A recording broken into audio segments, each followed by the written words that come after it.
The 6 o'clock news starts right now. For nearly 6 months, Uvalde County Sheriff Ruben Nolasco has avoided scrutiny surrounding his and his department's response to the Uvalde school massacre. He has insisted he was not the incident commander the day of the shooting, but he has confirmed he is cooperating with the DPS investigation. Sheriff Nolasco was spotted inside the Uvalde County Commissioner's courtroom yesterday, was pressed by reporters outside of the courtroom, including Alicia Barrera.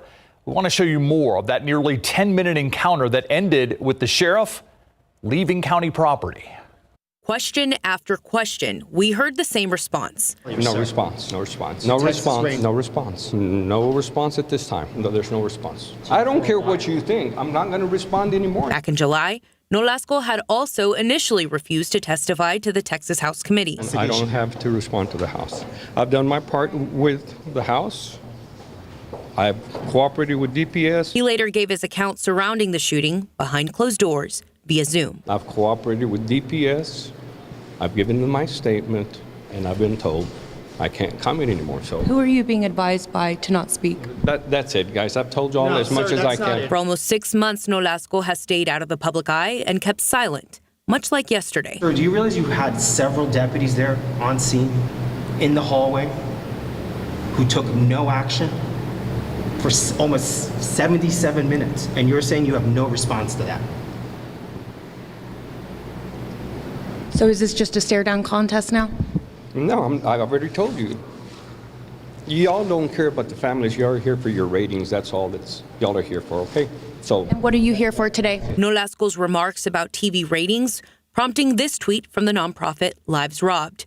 Quote, "These statements are nothing but an attempt to gaslight and silence our families. Our families are looking for justice. They are looking for answers. We'd welcome answers from Uvalde CISD, the DA, DPS, and Governor Abbott, but that has not happened," end quote. Do you mind stepping out of the way, please? I need to go with my business. Alicia Barrera, KSAT 12 News. On suspension, under investigation, and under pressure to give up his seat on the Uvalde County Commissioner's Court, the acting chief of the Uvalde Police Department the day of the mass shooting at Robb Elementary is stepping down from the department. Lieutenant Mariano Pargas has officially retired from the force. Uvalde city officials confirmed Pargas was offered a retirement package today. He's been on administrative leave while an investigation was ongoing into his actions or inactions on May 24th. Today's announcement coming after CNN released a report earlier this week showing Pargas knew that children were still alive inside the classroom, but he did not act. A city council meeting was scheduled for Saturday to discuss his possible termination. Pargas is still a county commissioner for Uvalde County after he was reelected last Tuesday. He was a no-show when commissioners met yesterday. There has been at least one building damaged by that 5.4 magnitude earthquake in West Texas that was felt here yesterday afternoon. University Health telling us today that the Robert B. Greene Historical Building has some significant damage from the tremors that reached us here 350 miles away. The building has been closed off now, and a safety zone has been set up around it. Take a look at this Sky 12 video here. It shows the cracks on the outside of the building, but University did not go into details on the extent of the damage. Engineers are looking at other buildings at the hospital campus for damage as well. The administrative services that were in this building have now been moved. San Antonio police hoping a new picture will generate some new leads in a deadly shooting case from 2 years ago. Investigators are looking for those responsible for shooting and killing 18-year-old Jalen Alexander Richardson near I-10 and UTSA Boulevard on the northwest side. It happened early in the morning of November 1st, 2020. Officers say the gunman or gunmen were in a dark-colored SUV, shot several times at two vehicles. Richardson riding in the back seat of one of those vehicles and was hit. He was pronounced dead at the scene. Crime Stoppers offering up to $5,000 for information that leads to an arrest. You can call 210-224-STOP. San Antonio arson investigators are looking into the cause of a fire at a house that was under construction on the city's east side. Crews responded a little after 9:30 last night in the 900 block of Aransas Avenue near South New Braunfels Avenue and South Geaver Street. Firefighters say they could see the flames coming from the home when they got to the scene. They had to fight this one defensively as well. We're told the second story eventually collapsed, but no one was hurt. The Bexar County Sheriff's Office announcing just moments ago the arrest of this woman, Rosita Lira. She is charged with human trafficking. Sheriff Javier Salazar says there are at least 6 victims, all undocumented migrants from Venezuela. The sheriff says that Lira forced the young men into manual labor, paying them in, quote, slave wages. According to Salazar, he estimates the men were paid around $100 a week. The victims involved were taken to a local shelter. A star-studded lineup taking over the San Antonio Missions, the new ownership group, speaking today for the first time since a deal to buy the team went through. RJ Marquez at Wolf Stadium today, where the future of the franchise in San Antonio seems settled, but where they will play ball in the future is still very much up in the air. This is our start. This is not where we're ending. It's a new era for the San Antonio Missions. The franchise is now owned by a group of heavy hitters and prominent San Antonians that include the Weston Urban Group, Spurs chairman Peter Holt, and the Cortez family. It was in the right spirit of wanting to make sure that this team not only is locally owned, but it also reflects our city. The new owners worked since February to buy the team for a reported $28 million. Their goal was to keep the Missions here, but the question of where they will play in the future remains unclear. We're going to have to address the deficiencies with Nelson Wolf Stadium, and I think our thought is we want to fully develop a plan that involves the community. Clubhouses, player facilities, things like that are important to the Major League Baseball. We just don't have room for them here. The Missions have been under pressure to upgrade Wolf Stadium by 2025 to meet Major League Baseball standards or build a new facility for the team.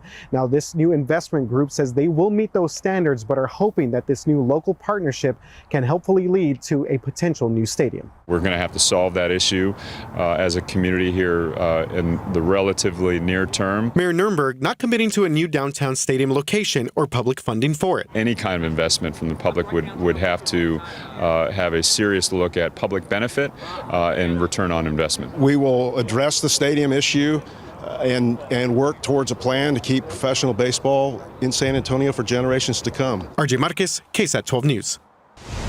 Now to a recall alert for H-E-B shoppers over ground beef from one of the store's ground beef suppliers. Tyson Foods is recalling their 5 and 10 pound chubs of Hill Country Fair 73% ground beef and 5 pound chubs of H-E-B 80% ground chuck. We're told the products have foreign material in them, mirror-like material. The products were sold with a November 25th, 2022 freeze-by date. If you bought any of these, you can take them back to the store for a refund.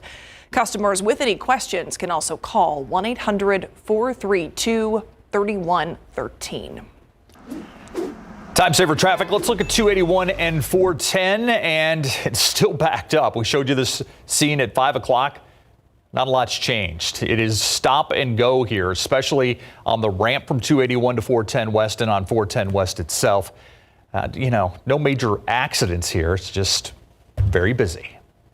Well, new at 6, the holiday season just around the corner, and with it, the harsh reality that Thanksgiving ranks second only to Christmas to New Year period as the deadliest time of the year when it comes to deadly crashes involving alcohol. Today, TxDOT launching its Drive Sober, No Regrets holiday drunk driving prevention campaign. Jonathan Cotto spoke with a survivor who tells him how a drunk driver has taken so much from her family, even decades later. We have a real epidemic going on our streets. We're losing people left and right. Even just this morning, there was a fatal accident on 35 with someone under the influence. It happens all day, every single day in the state of Texas. For Erin Crawford Bowers, this is personal, and it's a subject she approaches with a lot of passion. And the reason that we're so passionate about it is I actually lost my mother and my father when I was 6 months old. This is the last picture Erin would take with her parents back in the summer of 1985. Just before a drunk driver crashed into the car she and her parents were in. Though her brother was riding home separately that night, Erin says the drunk driver took more than just her parents. Even though I say he wasn't in the car that night, the person that he was supposed to be, he never got to be that person because of a drunk driver. And though it's been over 30 years since the deadly crash that claimed her parents' life, Traffic crash deaths still hit home for Bauer. It absolutely breaks my heart because we see it every single day on the news, what's going on. And the problem is, too, is people aren't taking accountability for their actions and realizing that there are so many other options out there. People are making decisions even only after a couple of drinks and then literally decimating someone's life. And so we try to make sure that people know that the resources are out there. Call a friend, stay a couple extra hours, sober up before you get behind the wheel, because you could in an instant lose everything that you have. Jonathan Cotto, KSAT 12 News.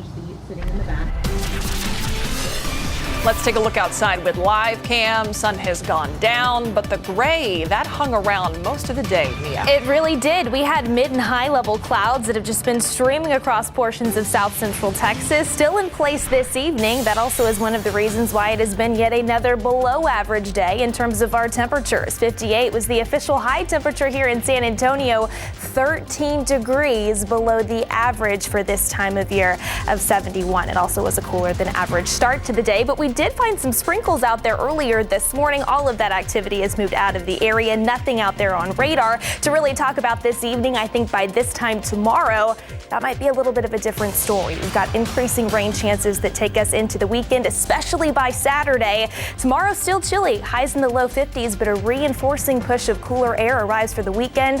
Highs slated to be in the 40s. We'll have all those details coming up in just a few. Thank you, Mia. Respiratory infections, colds, flus, winter allergies, it can all add up to one miserable season of being sick. What one local pharmacist says we should make sure we have in our medicine cabinets, next at 6. I'm Stefania Jimenez, and here's what we're working on for you tonight on the Night Beat. Fentanyl is definitely at epidemic proportions. Now getting help for a growing problem as fentanyl use spreads across the country. We're going to take a closer look at the effort to treat people suffering from addiction in rural communities. Also, renewed concerns from families in Bandera County as they wait for answers on the deaths of their loved ones, the questions they still have for the sheriff's office months later. We'll see you for those stories and a lot more tonight on the Night Beat. Thanks, Stefania. New at 6, respiratory and flu cases are already high for this time of year. Plus, winter allergy sufferers are getting prepared. Yeah, that means taking a look at our medicine cabinets. A local pharmacist tells Courtney Friedman what ingredients to look out for so fixing your ailments doesn't lead to more. Flu cases are already hitting early highs this year, meaning timing is key. If they determine that you have the flu, they can prescribe you some Tamiflu. Certainly you want to get that early. University Health Pharmacy Manager Dwayne Davidson says Tamiflu can only be prescribed within 72 hours of symptoms starting. If you end up needing to open the medicine cabinet, be careful with those fever-reducing combination products, many of which contain acetaminophen or Tylenol. You don't want to exceed more than 3,000 milligrams or 3 grams a day for most people, and sometimes even less than that, depending if you have some liver conditions, because it can cause liver damage. Also pay attention to decongestants like Sudafed if you have high blood pressure. That's another one you want to be careful with because it can cause higher blood pressure than what you're used to. Davidson suggests asking your doctor or pharmacist about Coracetin and decongestants designed for people with high blood pressure. If your main concern this season is allergies, Davidson says prevention means bulking up on your typical allergy meds. Definitely want to get those started a week or two before the season starts in order for them to be working. But he says be careful with Benadryl, which can make you drowsy. The number one defense, he says, is a saline nasal spray or cleanser to remove the allergen completely. We don't recommend Afrin nasal spray. You can overuse it. And if you use it too much and then stop, then you're going to have a really runny nose. And so it's kind of hard to get off of it. And don't forget, always check the expiration dates on your products before using them. Courtney Friedman, KSAT 12 News. Look outside with Sky 12, high above SeaWorld tonight and the Christmas lights they have out there. And if you're out enjoying lights this evening, I hope maybe they're drive-through lights. All right, chilly. They got a little blue Christmas working there. They also have some purple, a little red. Yeah. I like it. Looks pretty. Good job, SeaWorld. Absolutely. Yeah. And if you're not in the mood, the weather has to be putting you in the holiday mood. That's right. It's okay. Speaking of which, favorite cold weather comfort food? Go. Ooh, grilled cheese. Oh, that's a good one. Yeah. Tomato soup. Perfect pairing. That's good. We've worked together for a long what time. This It's is just, you know. here at 6 o'clock. Mine how was it the is. chicken and dumplings. Like I remember growing up when my mom would break out the chicken and dumplings, I knew that it was cold weather season. Yep. That was it. But yes, it is chilly out there this evening. So if you're stepping out for any Thursday evening plans, you are definitely going to want to take the jacket with you. We're in the 50s here across the San Antonio area, 56 officially over at the airport, but those temperatures are falling pretty quickly. 53 up in Bandera, 55 in Rio Medina, 57 over at Port SA, as well as over at Stinson on the south side of Bexar County. Those temperatures will fall into the low 50s after dinner time and eventually into the upper 40s later tonight. So it is going to be another chilly evening following a below average and cooler than average day across south central Texas. And really more of the same is in store as we head into our Friday tomorrow, and then even cooler temperatures arrive as we head into the upcoming weekend. We see a reinforcing push of some of that cooler air move in tomorrow evening and into early Saturday. So we'll talk all about that, but wake up time tomorrow morning.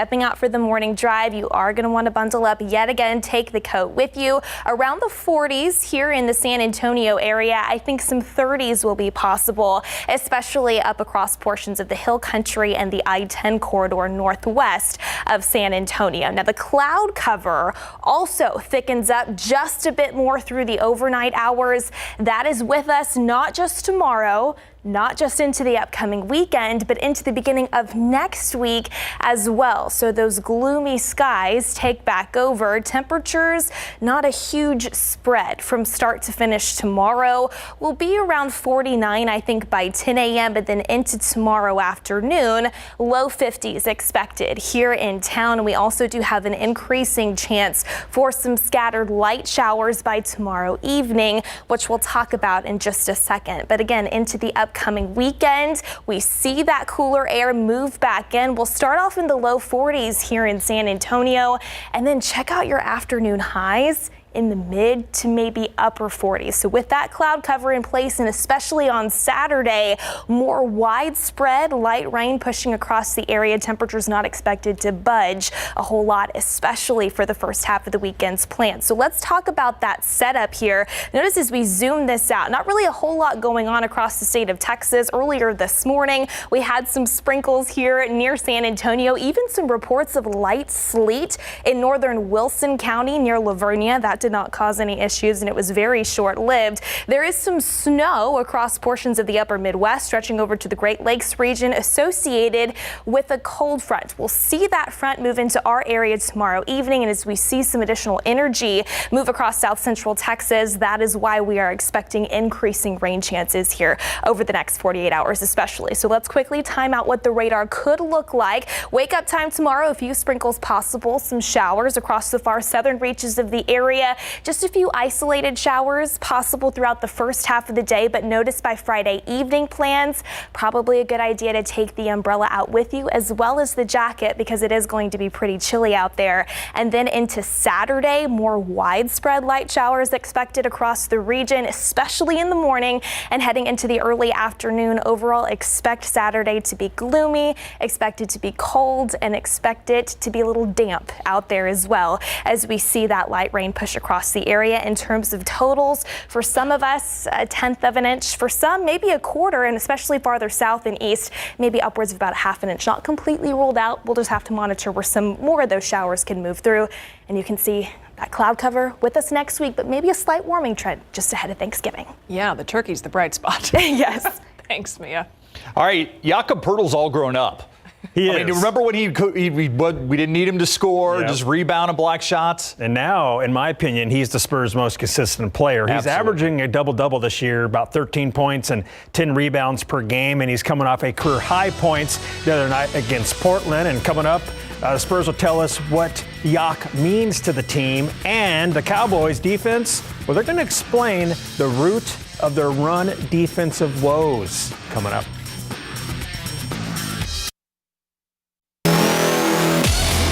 The Spurs Packers will look to end their 2-game losing streak when they play the Sacramento Kings tonight, Game 3 of their 5-game road trip around the West Coast. After starting off the season 5-2, the Silver and Black have lost 7 of 8 games to fall to 6-9 on the season. Tuesday night in Portland, Jakob Poeltl dropped a career-high 31 points on the Blazers to go with 14 rebounds for his 6th double-double this season. After the 117-110 loss, Keldon Johnson was asked, what does Jak mean to the team? He the anchor. I mean, you see it. I mean, he dominated tonight, offensively and defensively. Altering shots, blocking shots, just being a defense anchor for us. But I mean, he's definitely a huge part of what we do. I mean, he gets us going. He makes great plays. The 7-6 Kings will host the Spurs tonight at 9, a local time from the Golden One Center, and Sacramento is riding a 4-game winning streak. Pro football coverage, powered by Davis Law Firm. After allowing the Green Bay Packers to rush for 207 yards in the Cowboys' 31-28 overtime loss, Dallas is now preparing for the Minnesota Vikings ground attack led by Dalvin Cook and Alexander Mattison. Cook leads the Vikings with 727 yards, averaging nearly 81 yards per game this season. Now, when it comes to rushing defense, the boys are not good this season, allowing 143 yards per contest, which is 29th in the NFL. Only the Lions, Chargers, and Texans are worse when it comes to stopping the run. The boys' D says for them, it's about getting on the same page. Everybody just has to do their job. You know, not try to do too much. Just do your job. You know, if every single individual does their job, we'll take care of the run. We got so many dogs on our team. We got so many guys that, you know, just take this shot because in reality they know they can make it. But I feel like, you know, one thing about football teams is it teach you to be really selfless. You know, sometimes, you know, you can make the play by not making the play. So I feel like, you know, we get back to those basics. I feel like it's gonna help us for sure. So I mean, I know that's something that I've been working on. You know, sometimes just doing your job to the best of your abilities, that's making a play within itself. The combo of Cook and Madison will present similar problems, as did the Packers' Aaron Jones and A.J. Dillon. Minnesota will host Dallas Sunday, 3:25 p.m., and the boys are favored by 1.5 points. The 7-1 Houston Texans are getting ready to host the 5-5 Washington Commanders Sunday at noon at NRG Stadium. Houston is looking to snap a 4-game skid. In their 24-16 loss at the Giants, quarterback Davis Mills passed for a season-high 319 yards. He had 1 touchdown, 1 pick for an 85.3 passer rating. So what did he learn in that loss to the G-men?